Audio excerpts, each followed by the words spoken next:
Oh boy, have I been excited for this one. Today, I have the great pleasure to showcase Hollowbody, a classic survival horror revivalist game developed by Nathan Hamley, aka Headware Games, that's been in solo development for the last 3 years, and I'm beyond excited about the fact that it's finally here. I've been aware of this game since before it was even publicly announced, when Nathan shared a super early prototype GIF of a third-person survival horror combat mechanics situation of a project he was working on with me over 2 years ago, and from that moment on I was already ecstatic about this vision hopefully turning into reality at some point. Here we are now, after a successful Kickstarter campaign in 2022 and over 3 years of blood, sweat and tears poured into its development, it's finally about to launch on Steam, at the time of release of this video, tomorrow.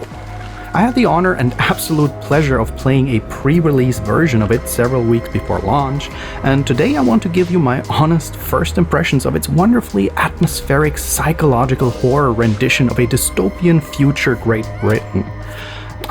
Okay, before I go deeper into anything, when it comes to spoilers, I shall keep it very mild in this video, because no one's played it yet. I won't show footage too far into the game, and will attempt to refrain from taking too much away from anyone who wants to experience it with a fresh mind. So consider this video as a very fresh off my second playthrough, very much off the top of my head report of my personal experience with Hollowbody. I will share the many things that stood out to me in a way that it hopefully helps you to decide if this game is a survival horror experience you'll want to sink your own teeth into. Alright, before we continue, I'd like to highlight the sponsor of this video, which is Factor 75. I really do enjoy cooking. I rarely consider it a chore, but after a long day of work, I find comfort and relaxation in prepping a nice dinner for me and my partner almost every day. But there are just days where even I don't feel like it. This is where Factor comes in. Factor is a weekly food delivery service that takes the stress out of meal planning and sets you up for success. Skip the grocery stores, prep work, and cooking fatigue. Instead, get chef-crafted, dietitian-approved meals delivered right to your door, with over 35 meals to choose from per week, including options like keto, calorie smart, vegan and veggie, and more. Factor also offers loads of versatile snack options like breakfast, smoothies, juices, small bites, and more to keep you going no matter what's on the schedule. And what I find super important about Factor's service is that it is flexible. Change your order up every week with plans from 4 to 18 meals per week, or pause or reschedule your deliveries anytime. If this sounds like something for you, then you can get 50% off your first Factor box and 20% off your next month of orders using my link. Click the link in the description or scan the QR code with your phone. That is 50% off the first box and 20% off the next 4 boxes.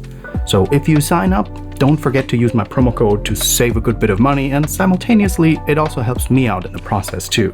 So thanks a lot again to Factor 75, and now I hope you enjoy the rest of the video.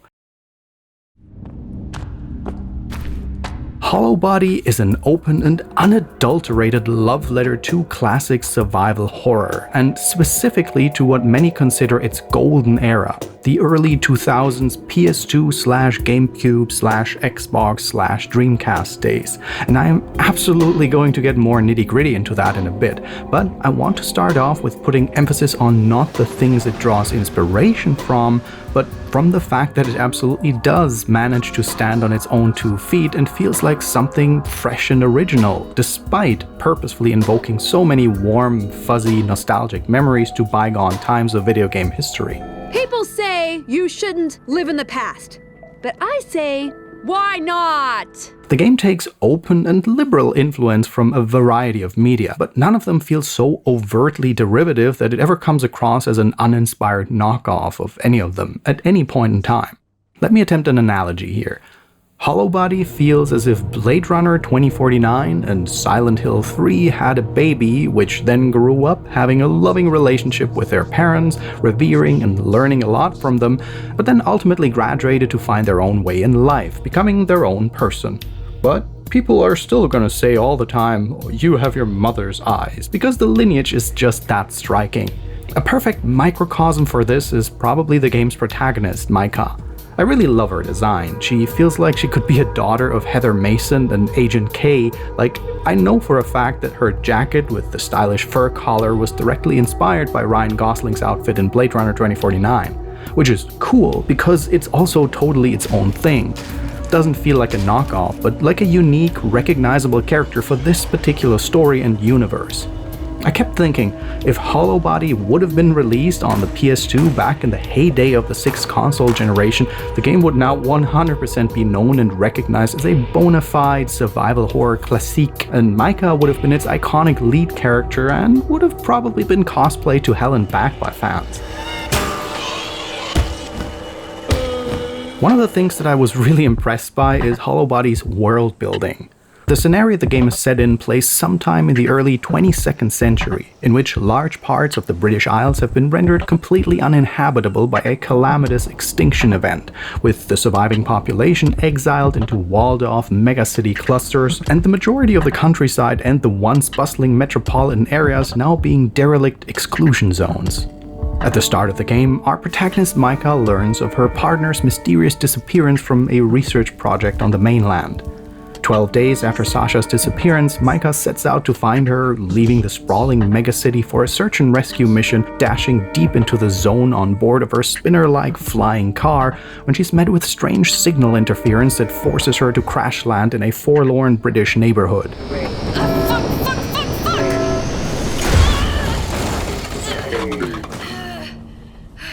Her vehicle totaled, she ventures out and explores the ruinous town to find higher grounds to get a better radio signal and hopefully send out a distress call to her contact back in civilization.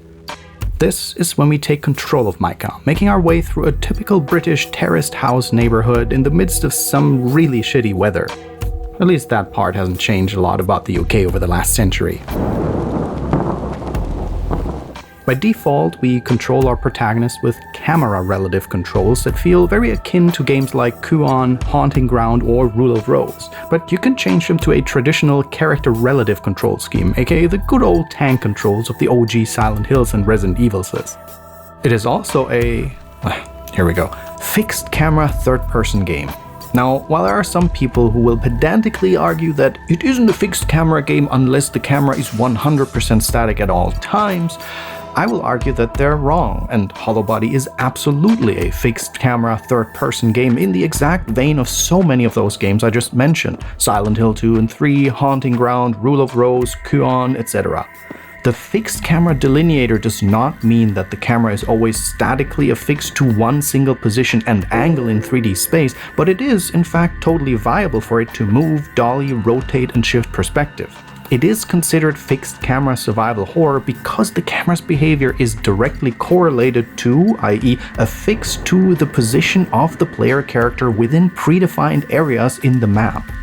Pedantry aside, this camera system is something I'm still sad about that it has been virtually completely replaced these days by either limiting games to first or mounted third-person perspectives. Fixed camera angles, as in the original Alone in the Dark and Resident Evil, were so predestined for horror games in many ways because they allowed for clever and extremely artistic usage of the camera for deliberate pacing and cinematic scene staging purposes. It really is something that just got lost over the years. Hollowbody utilizes the strengths of this stylistic device so expertly, with exploratory segments in larger spaced areas where the camera lazily tails the player and a multitude of fixed positional shots in many of the more claustrophobic environments where it dynamically switches into more cinematic angles, beautiful tracking shots, etc. It's really an absolute delight to play. The whole presentation is just so well done, far beyond just serving a nostalgic throwback, that it feels both fresh and like coming back home to a lost era of horror gaming. Hollobody's UI, and especially the UI's sound design, feels so satisfyingly accurate to how games felt to be operated in the early 2000s. Beautifully stylish, maximalist, and skeuomorphic menus that add a lavishness and homogeneity to the world building when using it, and that sound just right. The character's health status is represented by the iconic Resident Evil originating heartbeat monitor in the menu, but conveniently we also see it reflected with blood and injuries on the character model, and when it gets critical, we'll see visual glitches in the UI. This makes sense in universe because Micah is sporting a digital implant that keeps track of her vitals for her. And hey, we even have fixed positional save points whenever we find a telephone landline where we get mysterious phone calls that make it abundantly clear we're firmly in psychological horror territory here. Murderer. You have blood on your hands. Now, since we're talking retro throwback hauntology, what I find the most amazing is that Hollowbody really does feel specifically like a PS2 game. So many retro-inspired games over the past years have been going for a faux PlayStation 1/N64 imitative look, including Headware Games' previous first-person narrative horror game Chasing Static. But with Hollowbody, we have a game that so accurately recaptures how games on the PS2 looked and felt, not painstakingly accurate to the last technical specification, but by limiting polygon counts and texture sizes, color palettes, and abstaining from the use of modern features like normal maps and other shader effects deliberately, its imitation is accurate enough that it feels authentic enough to evoke the emotional connection to that bygone era. The past is haunting us through the telescreen. This is also reflected in the game's monster, level, and game design. Especially the apartment complex we enter and traverse at the start of the game felt like I was being transported straight back into the woodside apartments of Silent Hill 2. The segment really stood out to me with its wonderfully exploratory slow burn pacing, a patient build-up of tension leading to the eventual climax of encounters with its otherworldly denizens, and a feeling of suspense and mystery, permeated with an uneasy sensation that something here is seriously off. To come back to my previous point about the game's expert world building, Hollowbody, after setting up story and setting during the opening enough for us to have a general idea of where and when we are, keeps its initial exposition vague enough that we're left with many open questions, and the game tastefully fills in the gaps in our knowledge with intrinsic beats of exposition that we uncover in best immersive sim fashion. Letters, notes, correspondence, voice logs, and videotapes. We uncover the tale of the exclusion zone almost exclusively through the people who were right in the middle when everything came undone. The heart-wrenching tales of the immediate victims of the calamity event that left this country a hellscape of death and decay, utterly devoid of any life and hope. We catch echoes of old interference with our Kotak radio transponder that shows us glimpses into the final moments of common people in the face of a deadly catastrophe, left to die on their own with no hope for rescue or salvation. It's at times really poignant when you're shown the sterile analysis sheets your analyzer spits out for you in the proximity of dead bodies, and what it especially does is create this impression that the world the game is set in is but a small slice of a much grander universe. Gullfire over Leningrad storytelling. Check my Venture to the Vile video for a more thorough explanation of this. In the best genre tradition, we're also regularly faced with genre-typical puzzles. Item pickup and combination puzzles, stock puzzles, and find the right keys sort of head-scratchers that break up exploration and combat from time to time. To me personally, the game's little lateral thinking bits always hit that sweet spot of difficulty, being never too obtuse, but getting me to stop and think for a second regularly. Overall, I really enjoyed the game's puzzles pretty much throughout the entirety of its runtime. They vary in kind and are contextually appropriate enough not to feel jarringly shoehorned in, but are overall organically implemented into the environment and break the gameplay up just enough to keep the loop fresh. In many cases, they're also well used to convey more indirect exposition of the world, establish their own little world-building mysteries organically, and are sometimes used also as a vessel to drop the occasional reference to other survival horror classics. Never obnoxious in ways that breaks narrative coherence, but, little nods like the coat hanger inventory item or things like that. And then, of course, we have the combat itself, and no matter which control scheme you pick, I absolutely enjoyed how visceral and punchy it feels. Overall, it's what you expect and it's well executed. We can either pack firearms, of which there isn't a huge selection in the game, but one that makes narratively sense.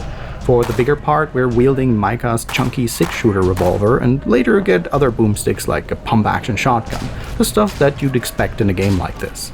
The firearms overall work quite intuitively by first aiming and then shooting exactly where the little target reticule hones in on enemies. But a good survival horror game deliberately refrains from littering you with metric tons of ammunition and other supplies, so we routinely have to resort to more up-close and personal means of defense. The choices we get are satisfyingly MacGyver-y, making use of everyday items rather than sporting a huge killer arsenal of actual weapons. Aside from a wooden board with nails, we for instance repurpose a road sign into a makeshift axe, or, my personal favorite, swing an old Fender Stratocaster by the neck as the most melodic implement for clubbing our opponents to death. The enemies in Hollowbody feel like they could be straight out of Masahiro Ito's playbook.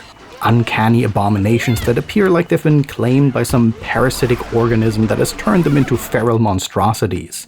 I really don't want to give any more information because learning more about what our adversaries in this game are and how they came to their unfortunate fates is a core part of the game's mystery and appeal. I will say one thing in high praise though. I quite quickly noticed that large parts of the residential environments are overgrown with tendrils of aggressive black mold that appear to slowly transform its victims' minds into hate-filled monstrosities. I did a bit of research and found that it's actually not all that far-fetched, as it appears to be an extremely accurate depiction of a phenomenon that does occur even in present-day Britain. Here, for instance, we can see the interior of the house of famous billionaire J.K. Rowling, and it is equally grown through by what appears to be that same black mold, and just as depicted in Hollowbody, it also seems to have transformed her mind into an unquenchable fountain of vitriol over the years. I love when the scary things presented in horror games have a basis in reality. It makes it just hit so much closer to home, you know? I already brushed on the topic of the game's survival horror typical item scarcity a little bit, and there's a neat anecdote about it I want to share.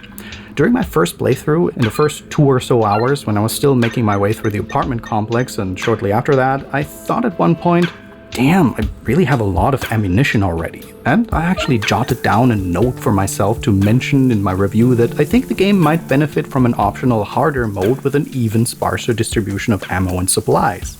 In the version I played, you have the choice between the intended mode, which I played, and a story mode, which lowers the difficulty in various ways that shift the balancing in favor of the players, which I always highly appreciate. There does not exist a single case where giving more options to make a game accessible to a wider range of players is a bad thing, like, ever.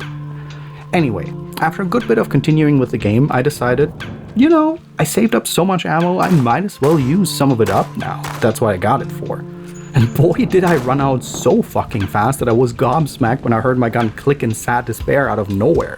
So yeah, in retrospect, the intended mode is definitely genre-appropriately balanced to be sparse enough with ammo for a first playthrough so that it regularly forces players to actively consider, should I go in melee to conserve resources? Which in turn exposes them to a higher chance of getting hurt, which, the life and restorative items are just as precious a resource/currency as ammo. A constant weighing of different scales of risk versus reward, which is exactly how survival horror should be designed. Still, I think a higher difficulty mode for later replays with even sparser resources would absolutely not hurt the game, to the contrary.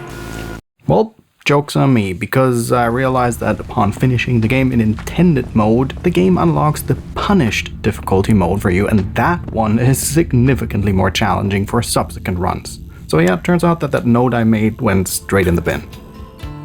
When Headware Games launched a Kickstarter campaign for Hollowbody, it was an absolute no-brainer for me to pitch in right away. Everything about its concept felt almost tailor-made to pander to my very particular tastes in game. A loving throwback to my absolute favorite horror games of the PS2 era that blends a Blade Runner-esque dystopia with our favorite brand of New England purgatory simulators set in the derelict ruins of post-calamitous British suburbia. What's not to love? When a project like that is successfully crowdfunded, and once it does come out, turns out it doesn't quite meet the expectations in every regard, but still got over the finish line, even if it ultimately did fall flat to realize a very ambitious vision, I'm usually beyond fucking okay with an outcome like this and more than happy that its developers even made it across the finish line. But when I finally got to play Hollowbody, it absolutely blew me away because it really does achieve exactly what it set out to do, blessing us with a beautifully rich love letter to the absolute golden era of survival horror. When I played it, it felt like I had just accidentally uncovered a copy of a long-forgotten survival horror relic that it might have been developed on a beefed-up version of the engine that once powered Silent Hill 2 and 3, and that had been rotting away in some dusty old drawer in Konami's archives for decades, a title that they, for some reason, had completely forgotten to release. And then I slapped it into my modern PC and played it on the PCSX2 emulator with amped up resolution and anti-aliasing, which I love. Which is just so fucking cool. Its visuals and aesthetics are so satisfyingly on point, and the core gameplay itself feels at times astonishingly accurate to how it felt to be in Heather's shoes in Silent Hill 3 or dash across Belly Castle as Fiona in Haunting Ground. Exploration and discovery in the game's gorgeously derelict British suburban environs oozes atmosphere every step of the way. The combat feels satisfyingly punchy and visceral, and all of this is accentuated and expertly glued together by the game's magnificently haunting sound design, music, and ambience. I had an absolutely great time playing it.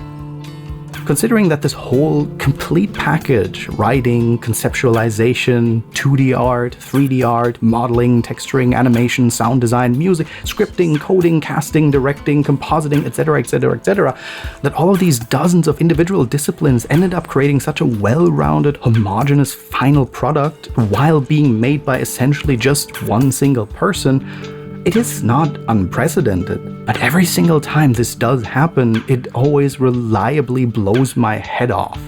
Hats fucking off, mate. So to sum my take on it up, if you have any love for classic survival horror, or if you've gotten into it during the genre's resurgence over the recent decade and are curious about a more OG type experience, and or if you want to support small creators that pour their whole heart and soul into a project like this for years, and or if you're just a sucker for highly atmospheric horror adventures, then in all of these cases I highly recommend you to not miss out on Hollowbody.